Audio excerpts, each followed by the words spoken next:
అన్వేష్ నిన్న యూట్యూబర్ వేదాంత్ అనే అబ్బాయితో మాట్లాడడం జరిగింది. And he use to talk like some vulgar words కూడా. అంటే మొత్తం కన్వర్జేషన్ అంతా కూడా వింటే స్వామి స్వామి స్వామి అని మాట్లాడుతూ లాస్ట్లో ఎంగే అనే వర్డ్ యూస్ చేయడం కూడా జరిగింది. అంటే స్వామి మాల్లో ఉన్నటువంటి వ్యక్తిని ఆ రకంగా మాట్లాడడాన్ని అసలు ఏ రకంగా చూడొచ్చు. ఇంకొకటి, ద్రౌపదిని సీతాదేవిని వాళ్ళ పేర్లు తీస్తూ హిందూ దేవుళ్ళ మీద ఆ రకంగా, అంటే వాళ్ళ మీద రేపులు జరగలేదా అని చెప్పేసి అని మాట్లాడారు. వాస్తవంగా అసలు సీతాదేవి మీద రావణాసురుడు చెయ్యి కూడా వేయలేదు. ఆమె మీద అసలు రేప్ అటెంప్టే జరగలేదు. ద్రౌపది మీద కూడా అసలు అలాంటిది కూడా జరగనటువంటి పరిస్థితి ఉంది. ఆ టైంకి కృష్ణుడు వచ్చి ఆమెను కాపాడినటువంటి సందర్భం కూడా ఉంది. మరి ఇంత తెలిసిన వ్యక్తి ఈరోజు తెలిసిన వ్యక్తి అంటే ఆయన ఏమైనా గరికపాటే అన్ని తెలియడానికి డైరెక్ట్గా శాండ్విచ్ మసాలా చేయకుంటూ నేను అక్కడికి వస్తున్నాను. అంటే దేవుళ్ళ మీద కామెంట్స్ చేసేసి వాళ్ళ మీద జరగలేదా అంటే నిజంగా జరిగాయా లేదా ఈ వ్యక్తికి తెలుసా తెలియదు అంటారా? ఎవ్వడికి తెలియదమ్మా. ఇవన్నీ కూడాను ఎవరో రాసినవి వాళ్ళు చెప్తే మనం అవును అనుకుని మన గౌరవం కొద్దీ మనం నమ్ముతున్నా అవి తప్ప, ఇది నమ్మకం తప్ప ఏవి సాక్ష్యాలు లేవు కదా. చరిత్రలో అంటే కొన్ని సాక్ష్యాలు దొరుకుతాయి, ఇది పురాణాలు కదా. ఇట్స్ ఓన్లీ రెస్పెక్ట్ అంతే. సో బేసిక్ థింగ్ ఏంటంటే ఇప్పుడు ఆ రెస్పెక్ట్. నేను అదే రామాయణం తెలియకుండా ఈయన అంత అజ్ఞానంతో ఎలా మాట్లాడగలిగాడు దేవుళ్ళ మీద అసలు? మీకు రామాయణంలోనే 100 వర్షాలు. అంటే రావణాసురుడు నిజంగా చెప్పాలి అంటే సీతాదేవిని తీసుకెళ్లాడు తప్ప ఎక్కడన్నా కాలు గోటి కూడా టచ్ చేసినటువంటి సందర్భం ఉందా? ఇది ఒకటి. రెండోది, ఈమె ద్రౌపదిని కూడా చీర లాగినటువంటి సందర్భం ఉందే తప్ప ఎక్కడైనా సరే ఎవరైనా ముట్టుకున్నటువంటి పరిస్థితి ఎక్కడైనా కనిపించిందా? ఇంత అంటే నాకు అంత తెలుసు ఇంత తెలుసు, నేను అన్ని దేశాలు తిరిగాను ఇన్ని దేశాలు తిరిగానని చెప్పుకుంటున్నటువంటి వ్యక్తి ఈ మాత్రం ఇంగిత జ్ఞానం లేకుండా ఈ విషయాలని ఎలా మాట్లాడగలుగుతున్నాడు? అంటే పబ్లిక్ డొమైన్లో ఎలా పెట్టగలుగుతున్నాడు అతను? చదవేస్తే ఉన్నమతి పోయింది, రాను రాజుగారి గురంగా ఆడిదైంది. ఈ సామెతలు చాలు. ఏం లేదు, ఇప్పుడు వేరే దేశాలకు వెళ్ళినప్పుడు వేరే కల్చర్స్ పరిచయం అవుతుంటాయి. దాంట్లో కొంతమంది కొన్ని డెవలప్డ్ కంట్రీస్ లాగా కనిపిస్తాయి, కొన్ని తక్కువగా కనిపిస్తాయి. మీరు అనుకుంటున్నట్టు ఈ డెవలప్మెంట్ జరిగిన కంట్రీస్ ఏవైతే ఉన్నాయో ఫ్యూచర్లో ఇవన్నీ కూడా ఎలా పడిపోతాయి మీరు చూస్తున్నాండి. నేను అదే చెప్తున్నా, ద మోస్ట్ యూత్ఫుల్ పాపులేషన్ ఉన్న దేశం మన దేశం. ఇది సరే, మనం ఇంకా కొన్ని లిమిటేషన్స్లో ఉండి కొంచెం ముందుకు పోలేకపోతున్నాం కానీ, బట్ స్టిల్ అంటే సపోజ్ సరే అవన్నీ వేరే టాపిక్ అవుతాయి కానీ, బట్ స్టిల్ ఇతనికి చెప్పాలనుకున్నది ఏంటంటే, ఏదన్నా సరే నువ్వు ఆచరించి చెప్పు, చేయగలిగితే చెప్పు. నువ్వేమంటావు? పురాణాలు, సీతాదేవి ఇవన్నీ కూడా నువ్వు చూడలేదు, నేను చూడలేదు, ఊరికే అవతల వాళ్ళని రెచ్చగొట్టి ఒక మత వీటిని కించపరిచే టైప్లో ఉన్నాయి. ఇదే నువ్వు సౌదీ అరేబియాలో ఉండి అక్కడ సంబంధించిన అల్లానో లేకపోతే ఏదో అన్నావు అనుకో, దమ్ముందా? లేదు కదా. సో రెస్పెక్ట్, అన్ని రిలీజియన్స్ని రెస్పెక్ట్ చేయి, వాళ్ళ కల్చర్ని రెస్పెక్ట్ చేయి. నీకు అంత కల్చర్ లేదు. కొంతమంది ఆడవాళ్ళని సోషల్ మీడియాలో ఆయనతో కాన్వర్జేషన్ మాట్లాడుకున్నారు వాళ్ళు. ఒక వీడియో బయట నువ్వేమైనా పతివ్రతవా అని చెప్పేసి డైరెక్ట్గా ఒక లేడీని పట్టుకుని అనడం జరిగింది. ఇటేమో అయ్యప్ప స్వామి మాల్లో ఉన్నటువంటి వ్యక్తినేమో అని చెప్పేసి అని, అంటే నేను డైరెక్ట్గా యూజ్ చేస్తున్నాను, తర్వాత మ్యూట్ వేసుకోండి ఏం కాదు కానీ అన్న మాట యూజ్ చేయడం జరిగింది. అంటే ఈ రకంగా ఆడవాళ్ళని, స్వామి మాల్లో ఉన్న వాళ్ళని ఇలా మాట్లాడిన వ్యక్తిని ఎందుకు ఎవరేం మాట్లాడలేకపోతున్నారు? ఇప్పుడు మీరున్నారే, ఎందుకు మాట్లాడలేదు? ఇప్పుడు అందుకనే కదా 2 లక్షలు 3 లక్షలు ఫాలోయింగ్ పడిపోయింది. నేను అదే అంటున్నా, ఈయనే కాదు, ఇటువంటి పనులు చేసే వీళ్ళందరూ కూడా సోకాల్డ్ చేసేవి బూతులు, చెప్పేవి నీతులు అనే వాళ్ళ కేటగిరీలో నేను చెప్పాను కదా. ఈయనైనా వీళ్ళైనా ఈ ఆడాళ్ళైనా ఎవరైనా సరే వీళ్ళందరికీ మీరు గమనించండి, ఫాలోయింగ్ దడ పడిపోతుంది. ఇదివరకుట్లాగా ఒక 4 తిట్లు తిట్టేసి ఊరుకోవట్ల జనాలు. ఇప్పుడు ఏం చేస్తున్నారంటే, మీరు చెప్పేది వాళ్ళకి నచ్చకపోతే అన్ఫాలో కొడుతున్నారు, రిపోర్ట్ కొడుతున్నారు, ఎగిరిపోతున్నాయి ఛానల్స్, ఎగిరిపోతున్నాయి, ఫాలోయింగ్లు పడిపోతున్నాయి. సో మీరు ఎప్పుడైతే ఇప్పుడు ఎస్పెషల్లీ నేను వీళ్ళకి చెప్తా, అనసూయ గారు కావచ్చు, లేకపోతే చిన్మయ్య గారు కావచ్చు, మీ ఆడియన్స్ ఎవరు? జబర్దస్త్లో ఉన్న ఆడియన్స్. జబర్దస్త్ చూసేది ఎవరు? మహిళలా లేకపోతే ఎక్కువగా ఈ యూత్ బూతులకి ఇష్టపడే, డబుల్ మీనింగ్ డైలాగులకి ఇష్టపడే వాళ్ళ? ఈ కేటగిరీ. సో ఈ కేటగిరీ వాళ్ళు చూస్తున్నారు. వాళ్ళకి తగ్గట్టుగానే, అంటే వాళ్ళ ఎక్స్పెక్టేషన్స్ ఏముంటాయి? లైట్గా డబుల్ మీనింగ్ రావాలి, కొంచెం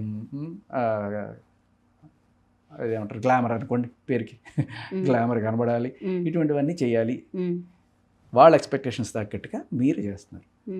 మీరు అలా చేస్తూ వాళ్ళని మళ్ళీ అంటే వాళ్ళు లేకపోతే మీకు మార్కెటే లేదు. మరి వాళ్ళని మీరు పద్ధతిగా ఉండమని చెప్తే రేపు మీ మార్కెట్ ఏమవుతుంది? ఇప్పుడు ఏమవుతుందంటే వీళ్ళందరూ పద్ధతిగా అయిపోతున్నారు ఇవాళ.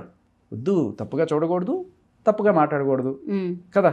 సో మాకు బూతులు వద్దు, మిమ్మల్ని తల్లిలాగానే చూస్తాం. అదే ఈయన స్త్రీల ఫ్రీడమ్ని కాపాడుకోవడం కోసం నేను ఫైట్ చేస్తున్నానని చెప్పేసానని మళ్ళీ అంటే తెల్లారితే ఈ రోజు నైట్కి నేను శాండ్విచ్ మసాజ్కి పోతున్నానని చెప్పాడు కదా, ఏ రకంగా చూస్తారు మీరు? అంటే ఆ శాండ్విచ్ మసాజ్కి పోయిన ఆ ఇద్దరు స్త్రీల గౌరవాన్ని కాపాడడానికి ఆయన వెళ్తున్నారు. వాళ్ళ గౌరవాన్ని ఇప్పుడు ఈయన కాపాడేస్తారు. నిజంగా ఆయన అటువంటి పనే చేస్తే, అంటే మేబీ శాండ్విచ్ మసాజ్కి వెళ్తున్నాను అంటే చాలామంది వెళ్తారు. మన బ్యాంకాక్ వెళ్ళి గోవాకి వెళ్ళి ఇటువంటి పనులు చేసేవాళ్ళు చాలామంది బ్యాచే ఉంటారు.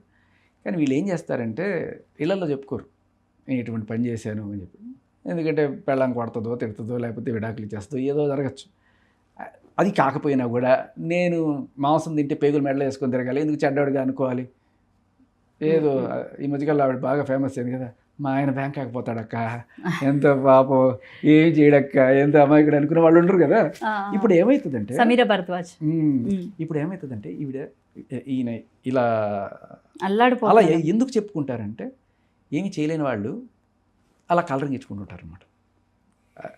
ఏమీ లేని నాకు ఎగిరిగిరి పడుతుంది అంటారు. ఎందుకు చెప్తున్నానంటే గరికపాటిని లేకపోతే ఇంకొకళ్ళని మీరు కట్ చేసేసుకోండి, మీకు ఏమైనా ఫీలింగ్స్ వస్తాయి. నాకు ఆ ప్రాబ్లం లేదన్నాడు. అరే నీకు ఆ ప్రాబ్లం లేదనే విషయం మాకు ఇన్నాళ్ళు తెలియదు, నువ్వు పెద్ద ఆటగాడు అనుకుంటున్నారు జనాలు అందరూ. నీకు ఆ ప్రాబ్లమే లేదనే విషయం, ఆ ప్రాబ్లమే లేనప్పుడు నువ్వు శాండ్విచ్ మసాలా కదా ఏం చేసుకున్నా పెద్ద ఉపయోగం లేదు. మేబీ అందుకే పబ్లిసిటీ ఎక్కువ, ప్రాబ్లం లేదంటున్నాడు కదా. అదే పర్ఫార్మెన్స్ వీక్ అయినప్పుడు పబ్లిసిటీ ఎక్కువ పీక్స్ అవుతుంది అంటారా? మేబీ అదేమో. బట్ సరే ఇది కూడా పక్కన పెట్టేద్దాం. అమ్మాయిలు మీరు ఇష్టం వచ్చినట్టు తిరగండి, కర్చీఫులు కట్టుకొని తిరగండి మీరు. బాగుందమ్మా ఈ స్టేట్మెంట్. ఏ అమ్మాయి అయినా సరే అసభ్యంగా ఫీల్ అవుతుంది కదా. ఆబ్వియస్లీ నా బట్టలు నా ఫ్రీడమ్ అనుకున్న వాళ్ళు కూడా నా ఫ్రీడమ్ అన్నంత మాత్రాన నువ్వు యూ కాంట్ సే కర్చీఫులు కట్టుకొని తిరగమని. ఇది ఇంకో రకంగా చెప్తే మీ ఫ్రీడమ్ మీ ఇష్టమా అయితే కర్చీఫులు కట్టుకొని తిరగండి అన్నాం అనుకోండి, మళ్ళీ కోపం వస్తుంది. ఇక్కడ ఈయన ఫెమినిస్ట్ కోణంలో చెప్పాడు అనమాట. అమ్మాయిలు వీళ్ళు అంటున్నారు కదా కాబట్టి మీరు చెయ్యండి, కర్చీఫులు కట్టుకొని తిరగండి. ఇక్కడ మహిళలు మీరు కర్చీఫులు కట్టుకొని తిరగండి అంటే వారి తల్లి వారి చెల్లి కూడా మహిళలే కదా. సో మన నాగబాబు గారు ఆర్ఎల్స్ రామ్ గోపాల్ వర్మ ఎస్పెషల్లీ ఆయన చెప్పిన మాట ఏంటంటే ఫస్ట్ ఏదైనా సరే నీ ఫ్యామిలీతో చెప్పు. శివాజీకి అన్నమాట. ఎవరికైనా సరే అందరికీ వర్తిస్తుంది కదా. నీకు చేతనైతే ఫస్ట్ నీ ఫ్యామిలీతో చేయించు, తర్వాత బయట వాళ్ళకి చెప్తు. కానీ సో అన్వేష్ కూడా ఆ మాట వర్తిస్తుంది. ఈ కర్చీఫుల్ కట్టుకుని తిరగండి మహిళలు అన్నారు కదా, ఫస్ట్ నీ ఫ్యామిలీ దగ్గర నుంచి. నాగబాబు గారు అన్న కామెంట్స్కి ఏం చెప్తారు మీరు? నాగబాబు గారు అంటే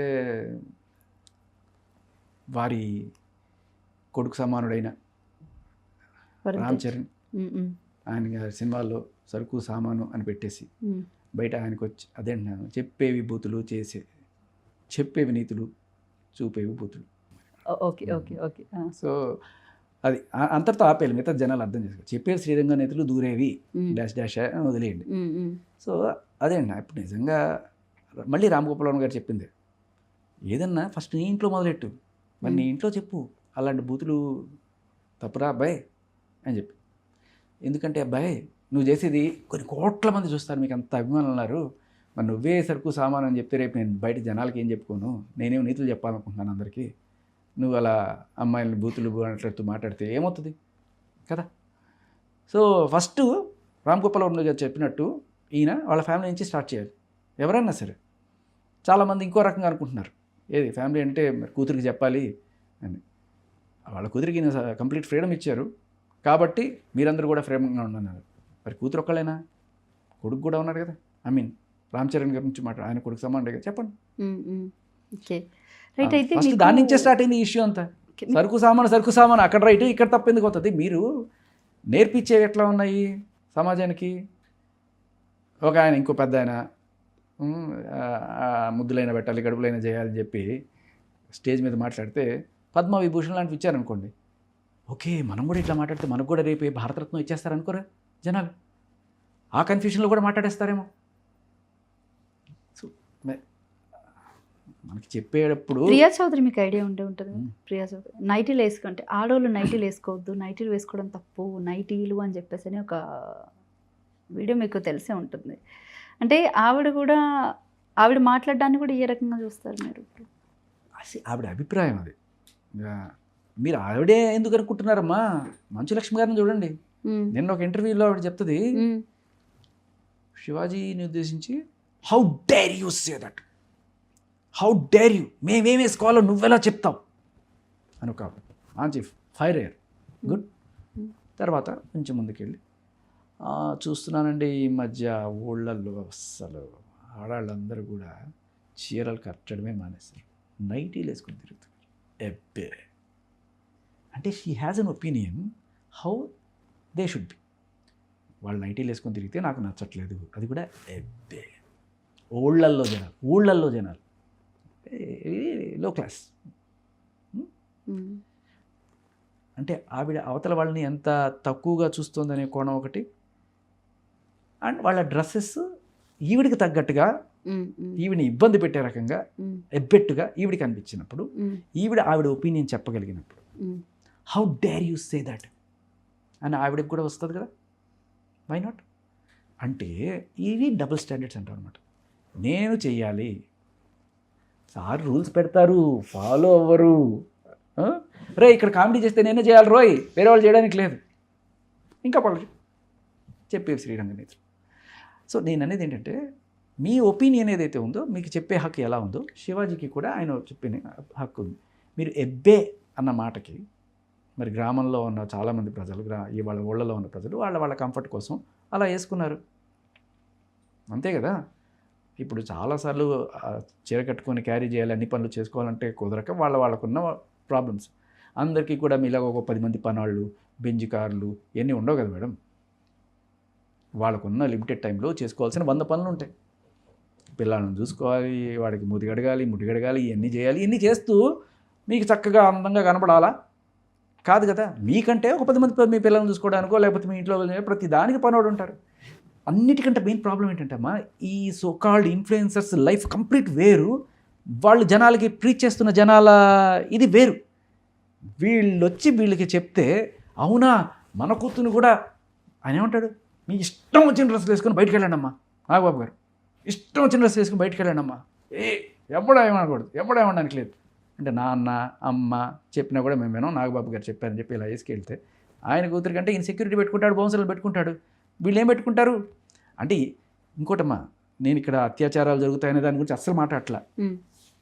దారిన పోయేవాడు ఎవడన్నా సరే ఒక రాంగ్ చూపు చూసినా తట్టుకోలేరు, తట్టుకోలేము మనం.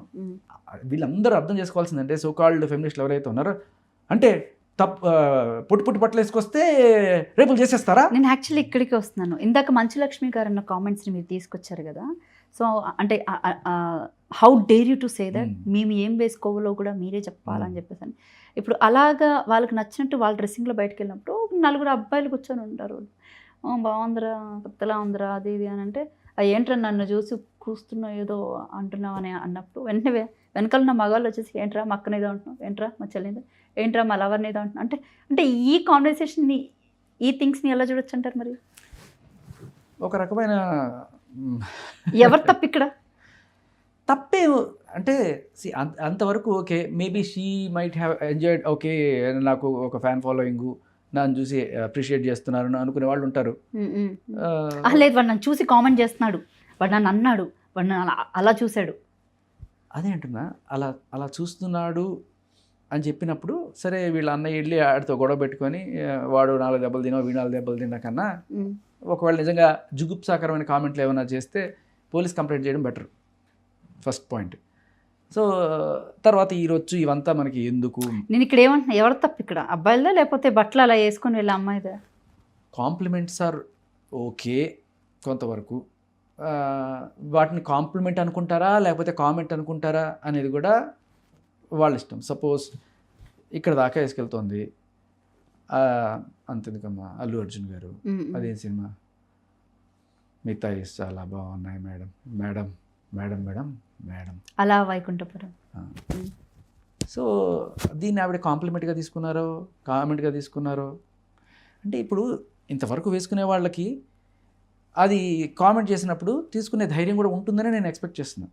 అవి బాగున్నాయి అని చెప్పంటే అరే నువ్వు అనడానికి డాష్ డాష్ డాష్ ఏదో అని చెప్పి తిడతారా, లేకపోతే కాంప్లిమెంట్గా తీసుకుంటారా? ఈ కామెంట్లు ఇవన్నీ కూడా చిల్లరమ్మా. బట్ అత్యాచారాలు అయిపోతాయి అనేదాకా పెద్ద ఎవడు అయితే అవుతాయేమో, అది వాళ్ళ దరిద్రులు వాళ్ళని గుర్తిస్తున్నా తప్పలేదు. కానీ బట్ ఇక్కడ తల్లిదండ్రులు లేకపోతే అన్నలు ఆలోచించేది ఏంటంటే సరే వాడు వెనకాల ఉంటే పర్లా, వెనకాల లేకుండా జస్ట్ అమ్మాయి ఒక్కదాన్ని వెళ్తుంది అనుకున్నప్పుడు వీళ్ళు ఎందుకు కొంచెం అటువంటి బట్టలు వేసుకోవద్దు అని చెప్తారంటే జస్ట్ బికాస్ ఎవడన్నా అగౌరవంగా చూసినా నా కూతుర్ని అగౌరవంగా చూస్తే నేను తట్టుకోలేదు. వాళ్ళ సేఫ్టీ కోసం సేఫ్టీ అంటే మీరు అనేది సేఫ్టీయే. మీకు ఒక చిన్న ఎగ్జాంపుల్ చెప్తాను. మన పంజగుట్లో మోర్స్ డ్రగ్ స్టోర్ అని ఒకటి ఉంది. అలాగే అమీర్పేటలో మెయిన్ బిగ్ సి ఆ ఏరియాలో మీరు after 11:30 or 11 o'clock medical shops ఇంకా ఓపెన్ ఉంటాయి, ఎందుకంటే 24 hours కాబట్టి. ఆ టైంలో కొంతమంది మరి ట్రాన్స్జెండర్స్ కావచ్చు, కొంతమంది వర్కర్స్, మీకు అర్థమైంది కదా, వాళ్ళు అక్కడ కొంతమంది ఉంటుంటారు. ఇంత మేకప్ వేసుకొని ఇంత లిప్స్టిక్ వేసుకొని అంటే కొట్టొచ్చినట్టుగా దాంట్లో కొన్ని కోడ్స్ కూడా ఉన్నాయి. నేను ఇంటర్నెట్లో మన దీని గురించి రీసెర్చ్ చేస్తుంటే హ్యాండ్ బ్యాగ్ కంపల్సరీ అట, తల్లో కనకాంబరాలట, ఇవి ఏవో కోడ్స్ అట. సో ఉన్నారు అట్లా నలుగురు. ఎక్కడ కరెక్ట్గా ఇప్పటికీ నేను చెప్పుకునేది అర్థం కాదు, పోలీసులు అక్కడ ఏం చేస్తున్నారో కూడా తెలియదు. ఇద్దరు నలుగురు ఎంతమంది అమ్మాయిలు అక్కడ బ్యాగులు వేసుకొని అటు ఇటు తిరుగుతున్నారు. నాకు చూడగానే కొంచెం అర్థమైంది. నేను ఎందుకో మా నాన్నగారి కొంట్లో బలకపోతే మందులు తీసుకోవడానికి. అదే టైంలో ఒక అమ్మాయిని ఏదో మందులు తీసుకోవడానికి అక్కడ వచ్చింది, ఫోన్ చేస్తుంది. నాన్న నేను ఇక్కడే ఉన్నాను అంటే వస్తున్నానమ్మా, ఒక 5 నిమిషాల్లో వస్తున్నానని చెప్పి వాళ్ళ అని చెప్పారు. ఆ అమ్మాయి అక్కడ వీళ్ళ దగ్గర పక్కన నుంచి వెయిట్ చేస్తాను. అమ్మాయికి తెలియదు పాపం ఇక్కడ ఇదంతా జరుగుతుందని తెలియదు. అక్కడికి ఈ బ్యాచ్ని తగులుకునే అంటే ఇళ్లలో ఎలా దరిద్రులు ఇట్లా ప్రాస్టిట్యూట్లు అలాగే వీటిలు ఆ మార్కెట్ అయితే ఉంటారు కొంతమంది రోజు వెతుక్కునే వాళ్ళు, వీళ్ళు ఇలా దొరుకుతారని చెప్పి వాళ్ళకు ఒక మార్కెట్ ఏర్పడుతుంది, వాళ్ళు వచ్చిపోతుంటారు. వాళ్ళని ఏదో సెట్ చేసుకుందాం అనే దీంట్లో ఈఎంఐని అడిగాడు వచ్చి. ఫస్ట్ ఈఎంఐకి అర్థం కాలే ఏంటి ఏం జరుగుతుంది అనేది. ఆబ్వియస్గా తర్వాత ఆ అమ్మాయికి చాలా అసలు షీఈస్ డ్రెస్డ్ వెరీ ప్రాపర్లీ, నీట్గా ఉంది, చక్కగా పంజాబ్ డ్రెస్ వేసుకుంది, ఏమీ ఇది లేదు. బట్ ఈ దరిద్రుడి ఇంటెన్షన్ ఏంటంటే వాళ్ళ పక్కన ఉంది కాబట్టి ఇది కూడా అదే. ఇంకా కొంతమంది అయితే రే లేదురా తేడా ఉంది, వాళ్ళ జోలికి వెళ్ళకు, అది వేరే ఇది వేరే కేటగిరీ అని చెప్పి కొంచెం డిస్క్రిప్షన్ చేసుకుంటారు కొంతమంది. కానీ ఇక్కడేమవుతుందంటే కొంతమంది నేను ఫ్యాషన్గా ఉండాలనుకునే వాళ్ళు కొంతమంది ఈ రకంగానే డ్రెస్ చేసుకుని అక్కడ ఉన్నప్పుడు అమ్మాయి అలా కాకపోవచ్చు, కానీ ఇదే కేటగిరీ అని చెప్పి వీళ్ళు వెళ్ళి అడిగేస్తారు. ఇక్కడ అత్యాచారం జరుగుతుందని నేను చెప్పను, కానీ అగౌరవం జరుగుతుంది. ఆబ్వియస్లీ ఈ అగౌరవాన్ని తట్టుకోలేరు. ఇప్పుడు చాలాసార్లు ఈ సోకాల్డ్ సెలబ్రిటీస్ వాళ్ళకి అడ్డమైన కామెంట్లు విని అలవాటు థిక్ స్కిన్ అయిపోయింటారు. వాళ్ళు తిట్టే తిట్టుకోండి అని చెప్పి, ఎందుకంటే అందరికీ ఆ లెవెల్ ఆఫ్ ఇప్పుడు ఎస్పెక్ట్ కొంతమంది చచ్చిపోతారు తట్టుకోలేక. బట్ వీళ్ళకి ఏంటంటే వీళ్ళు అదే ప్రొఫెషన్లో ఉన్నారు, వీళ్ళ ఆడియన్సే వాళ్ళే చెప్పట్లు, వాళ్ళు తిట్టినా కొట్టినా ఏం చేసినా వీళ్ళు లైట్ స్కిన్గా తీసుకుంటూ ఉంటారు. మహా అయితే సజ్జనార్ గారు వీళ్ళు చూడండి అని చెప్పి చెప్తారు. కానీ నార్మల్ రొటీన్ పేరెంట్స్ ఎవరైతే ఉంటారో middle class and lower middle class people, వాళ్ళు అది వాళ్ళ గౌరవం మీద అత్యాచారమే జరగక్కర్లా అగౌరవంగా మాట్లాడినా కూడా వాళ్ళు తట్టుకోలేదు. మీరు గమనించండి, అత్యాచారాలు ఇన్ని జరుగుతున్నాయని లెక్కలు చెప్తున్నారు కదా రోజుకి. అగౌరవాలు ఎన్ని జరుగుతున్నాయో చెప్పండి. కొన్ని లక్షల కోట్లు జరుగుతున్నాయి, లక్షలు జరుగుతున్నాయి రోజు. ఎలా పడితే అలా మాట్లాడేస్తారు దారిలో పోతుంటే. అవును, ఇక్కడ ఈ కాంటెక్స్ట్లో అత్యాచారం గురించి నేను మాట్లాడను. ఒక నిండుగా డ్రెస్ చేసుకున్న అమ్మాయికి, అలాగే ఒక పొట్టి బట్టలు వేసుకుంటున్న అమ్మాయికి కామెంట్స్ ఎవరు ఎక్కువ అట్రాక్ట్ చేస్తారో ఒక అమ్మాయిగా మీరు చెప్పండి. ఖచ్చితంగా ఆ అమ్మాయికి కామెంట్స్ ఉంటాయి, కాంప్లిమెంట్స్ ఉండొచ్చు, కామెంట్స్ ఉండొచ్చు, వాట్ ఎవర్. ఈ అమ్మాయి జోలికి చాలామంది వెళ్ళరు. ఎందుకంటే వాడికి వాళ్ళ అమ్మ వాళ్ళ చెల్లి అందులో కనిపిస్తారు. ఒకవేళ వాడు రేపు పెళ్లి చేసుకునే పోయే అమ్మాయి ఇట్లాంటి అమ్మాయి అనుకుంటే ఆ అమ్మాయిని ప్రేమిద్దాం అనుకుంటాడు, పెళ్లి చేసుకోవాలనుకుంటే ఇట్లాంటి అమ్మాయిని చేసుకోవాలి, అటువంటి అమ్మాయి ఎమ్మట పడుతుంటాడు వాడు. ఆ కోణంలో ఎమ్మట పడేవాడు అంటారు తప్ప ఏ చికిత్తాకు వస్తాస్ అండు. Okay, right. ఇంకా నా అన్వేషణ లాంటి వాళ్ళని ఇలా దేవుళ్ళ మీద పడిపోయి క్షమాపణ చెప్పే వాళ్ళని ఏ రకంగా చూడొచ్చు? ఏ రకంగా చూడకూడదు ఇటువంటి. ఇప్పుడు నేను అదే అంటున్నా, ఇప్పుడు అట్లాంటి వాళ్ళు మరి ఇండియాకి వస్తే ఏంటి పరిస్థితి? ఐబొమ్మ రవి ఇండియాకి వచ్చినప్పుడు ఇక మాటేసి ఎలా పట్టుకున్నారో ఈయన కూడా అలా పట్టుకుంటారు ఈసారి వస్తే.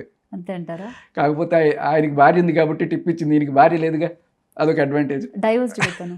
అవునా, నాకు తెలియదు, ఐడియా లేదు. డైవర్స్డ్ తను, అందుకే శాండ్విచ్ మసాలాకి వెళ్తాను ధైర్యంగా చెప్తున్నాడు. మీకు అర్థం కాలేదు అదంతా. ఆకాశమే హద్దు. ఆకాశమే హద్దు.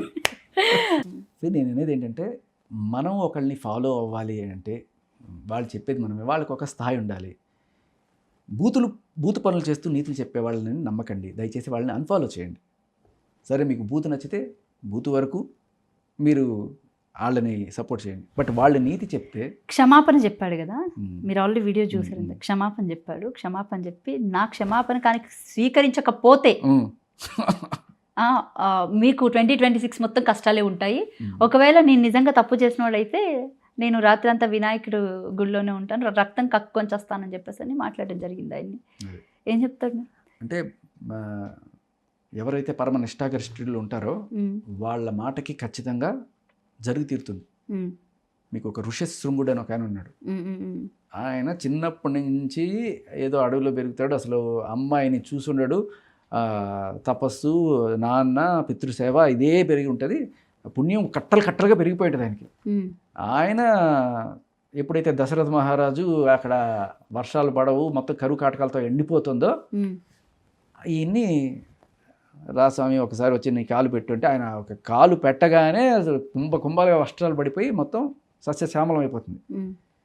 సో మన అన్వేష్ గారు కూడా అంతే పతివ్రతుడు కాబట్టి, అంతే అద్భుతమైన నిష్ఠాగరిష్ఠులు కాబట్టి, అసలు ఆయన మనకు తెలుసు కదా ఆయన ఎంత అమ్మాయిలంటే ఎంత రెస్పెక్ట్. సో శాండ్విచ్ మసాజ్ కావచ్చు, లేకపోతే కర్చీఫ్లు కట్టుకొని తిరగమని చెప్పడం.